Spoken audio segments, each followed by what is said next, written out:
and quarterback Jameis Winston. Coach, when you're ready, opening statement.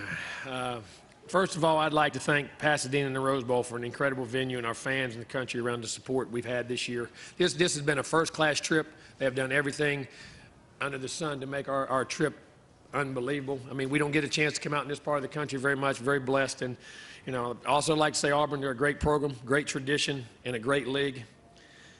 I'll also say it's been a 4-year evolution to put ourselves in this opportunity. We talked about being a program, and we wanted to do things right. We wanted to build the foundation.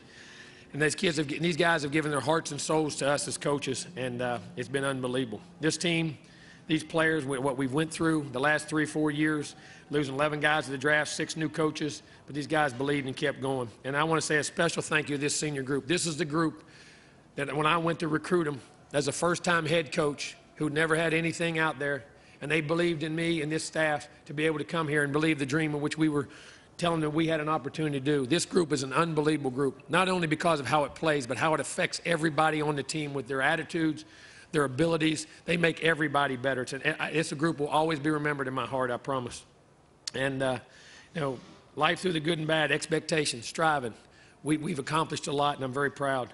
But we've gotten an expectation now. We've gotten an elite level and a standard which we don't want to go below. And hopefully we've arrived ourselves back as a program right now. But it was a great night, very happy. Our assistant coaches were unbelievable, keeping our guys together during the game to keep the poise so we could execute and do the things we needed to do. Our players believed. They kept their heads down and kept working. And it's just a tribute to everybody involved in the organization. And like I say, a special thank you to them. Questions? Jameis leads that game-winning drive. He hasn't done that all year. What poise did you see from him in that drive? It's the best football game he played all year. And I'll tell you why. Because for 3 quarters, he was up and down. And he fought, and he fought. And just like any great player, some nights you don't have it.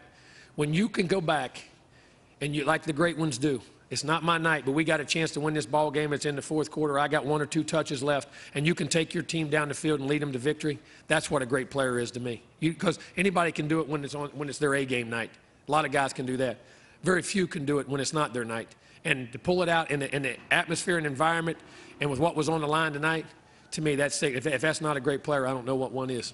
That decision to go for that fake punt, to me, it seemed like that really turned the game around for you guys on offense. Well, we lost momentum of the game. It was 21-3. I knew with 5 minutes to go, if they got it back and scored, the game could be over right there before half. And I knew we had the ball coming out the second half, and we're here to win this thing. We weren't here just to show up and try to play well. And I thought that's what we had to do to gain the momentum of the game back, and it worked, and we got it, went down, got the drive, and then got back in the ball game.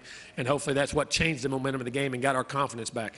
WarChant.com. Coach, I just asked you about Kermit Whitfield and that kick return, how important that was, and just talk about the speed he has. Well, Kermit's a big-time player. We know he's a 10-1, 900 meters, the 3rd fastest 100 meters in high school history. But this guy's going to be a big-time player. He has great hips, great acceleration. He's learning our offense and, you know, getting the touches. But in the open field, he's as dynamic as anybody in America. He's as good as anybody I've ever been around. To do it at that stage, our team blocked very well, but he has that finishing speed, and I think the sky's the limit for that guy his whole career here at Florida State. Why didn't Jameis have his A game? What was Auburn doing? And I think they kept things mixed up. I think they got pressure on him. They covered tightly, and we dropped some balls. We had some critical drops in the game. You know, Rashad played a great game, but he had a whip route that he would have caught and went out in the sideline probably for 40, 50 yards in the game. Then KB had a couple critical drops, and we were just pressing. I think we were worried. It's the first time this year I thought we got outcome-oriented. In other words, we were worrying about the scoreboard and not just playing the next play.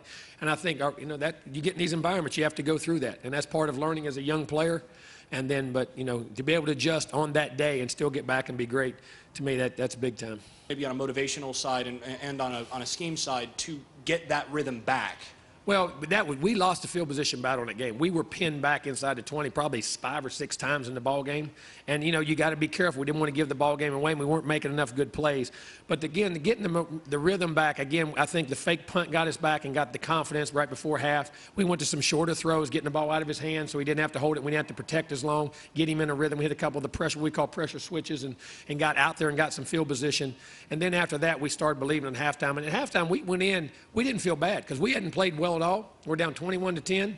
We're right in the ball game. We got the ball coming out. We were right where not where you wanted to be as a league, but we felt very comfortable where we were. And we told our guys at halftime, this is what you remember coming back. You just got to keep your poise and battle back. And the momentum got switched, I think, with the fake punt. Can you talk about your defense's performance, especially in that third quarter where they held them to 19 yards rushing? Big time. Our defense allowed the offense to get back in the game. And in the first half, it was more of us. We had some older guys, just missed some assignments, had a couple critical mistakes and checks and things that were very uncharacteristic. I think we all got caught up in the moment a little bit. And then they settled down at halftime, and that third quarter were totally dominant. I mean, very dominant in the game, which allowed us on offense to get the ball back a couple times, win the field position battle because they weren't getting first downs and then putting us down inside the 10 or 20. And then we could call good plays and be more aggressive in our play calls from the field position battle. Our defense, this is a complete team effort. I say this all the time. People talk about defense wins championship. Let me tell you something. Great teams win championships. Tonight, our defense had its moments. Our offense had its moments, and our special teams had its moments. We had the fake punt, the return. Our defense was dominant in the second half. The offense got going when it had to. To me, that's what it was all about, and this is a complete football team. What does it mean to you personally to finally have one as a head coach, and what does it mean to Florida State in general? I'll think about that later. I'm just happy right now for our players and our assistant coaches and our fans. I mean, that's for down the road. We'll think about that, and in years later on. But I don't try to live like that. In 2 days, I want to get ready to go win another one. I want to get ready to go win one next year and get us going. We'll reflect when we're done. But I'm happy for these players and coaches and our fans to be able to hold their heads high. And I'm going to tell you what, I'm happy for our conference. The ACC is good football, folks. It's great football. It's a great football conference. We got great commissioner. We got great football. We got great coaches. We got great players. And I'm happy for the ACC because that's fine. What Clemson did the other night. Duke played a tremendous game. We had 11 teams in bowl games. I'm happy. And there's some SEC is great football. I coached in that league for 13 years. I respect every bit of it. There's some other folks in this country who can play some football too. Coach, thank you very much. Congratulations. We'll let you go back to your locker room.